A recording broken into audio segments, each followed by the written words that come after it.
I'm an entomologist, which means I concern myself with the study of insects. Discussing my line of work tends to bore people to tears, but children are absolutely enthralled by what I do, which is why I started providing educational talks for schools visiting the local natural history museum.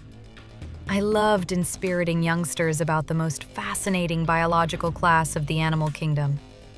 Fascination and terror are not mutually exclusive, as I learned 6 months ago, and I'm starting to wish my disinterested friends and family were correct. It would be better for all of us if there truly were nothing extraordinary about insects. Following one of my museum talks in late summer, a schoolboy waited until his teacher was distracted by his classmates. Then he peeled away from the class to timorously tell me about his discovery of a new insect.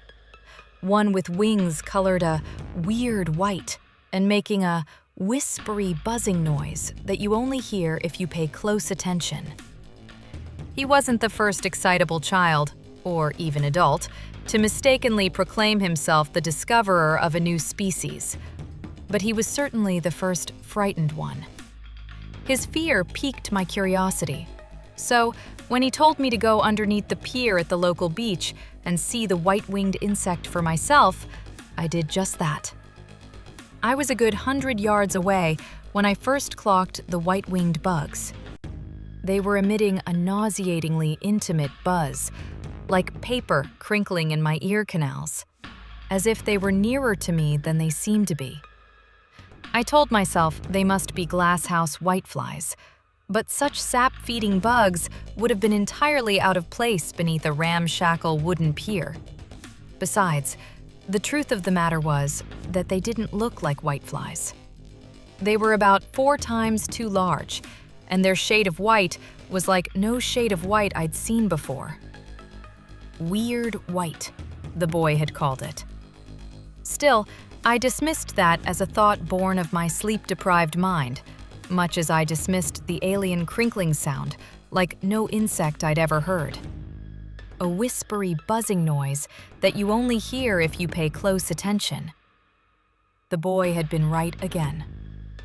I'd walked the pier dozens of times and probably never heard the little bugs, despite walking right overhead.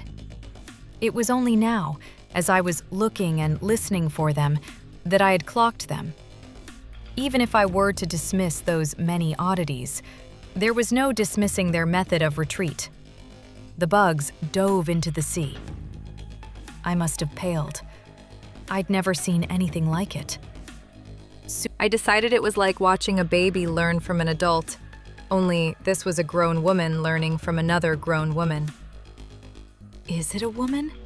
Came a horrid thought as I eyed the mimicker below the pier, and that brought out an involuntary whimper of terror from the pit of me. It was only a quiet sound, too quiet for someone 100 yards away to hear, yet the imitating woman immediately froze in position, as if playing the children's game of musical statues. No more than a second later, she snapped her face my way. Her eyes were entirely white, only sclerae with no pupils. It was an impossible white, like the shade I'd seen only once before. And when pieces of the woman's skin flaked off, carried by the wind towards me, I realized they were bugs. I realized she was bugs. I hightailed it to the beach car park, too winded to scream. However, when I turned to look behind me, there was nothing but a concerned passerby, likely wondering why I'd been in such a panicked hurry to get back to my vehicle. There were no white-winged insects. There was no woman. From that day, I made a concerted effort to avoid the coastal town and pretend none of it had ever happened. Forget the bugs. Forget the boy. Return to ignorant bliss, contrary though that would be to my scientific principles. My fear overrode my curiosity. Forgetting worked, to an extent. The mysterious sludge returned to my brain, drowning my memories. a defense mechanism of the bugs, I have always believed. Nevertheless, while driving through a nearby town a few weeks later, I saw her crossing the road. The woman from under the pier. As I stopped, so did she, and her head turned to show me her eyes, which were no longer white voids. They bore brown pupils atop the white. She looked human, and she moved like a human, and I was sure she would sound like a human too. But I saw the falsity of those eyes and the smile below them, and when I really listened, I heard it again. That paper crumpling sound, worming its way through the crevices of my car's bodywork to drown the interior of the vehicle. The maddening hum of the white-winged waterbugs seemed almost to carry, hidden among the static, a warning. Seemed almost to carry words. See you, I thought. For a moment, she would hurl her body onto the bonnet. My throat swelled and nearly closed up in terror as I waited for her to do so. And she certainly communicated that want with her eyes. Thankfully, she finished crossing the road, so I floored the accelerator pedal, believing I'd escaped her unscathed yet again.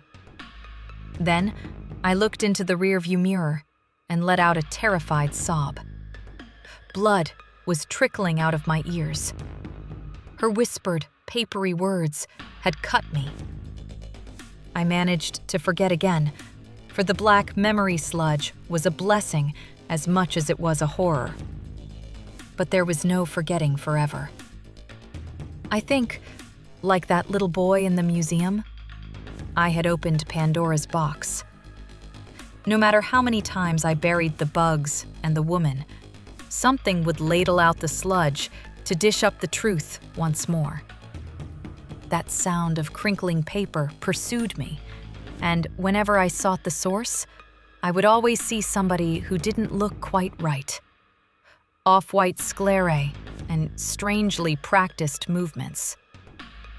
That was when I stopped hiding from it. I recorded audio of the strange crinkling sound in public, and I covertly snapped photographs of strange-eyed strangers. I pestered the other scientists about my findings, and it took only a week for the Institute to let me go, prompted by a supposed concern for your mental well-being. Some of my colleagues promised, apologetically, that they weren't being obstinate or oblivious.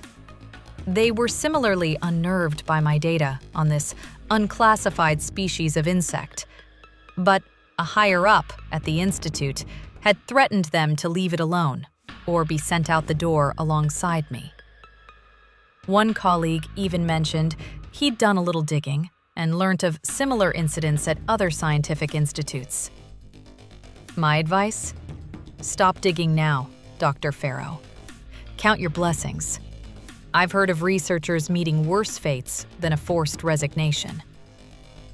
I felt vindicated. Of course it wasn't only a little boy who knew about the bugs. Powerful people are covering this up. People who, I fear, might not even be people. You see, for the past 5 months, I've been burning through my savings on a quest for answers. I've been traveling from continent to continent, country to country, city to city, and town to town. I've been studying members of the public for hours each day, recording them, photographing them, and verging on harassing them, I'll admit. I barely slept, barely ate, and after collating data from 36,794 people over the course of 189 days, do you know what I found? 3,707 subjects had off-colored eyes, or, when I really listened, emitted that paper-crinkling hum. And they were always the people who regarded me with unyielding smiles and the highest suspicion. Many would stop in their tracks and whisper terrifying threats with their paper-crinkling voices, slicing my ear canals and causing blood to trickle free. Once or twice, the more daring of them even charged at me, and I scarpered in fright. I found 3,704 human-presenting non-humans. 10%. 10% of people come from the sea as white-winged bugs, mimic our behaviors, then morph into us. 10% of people aren't people at all.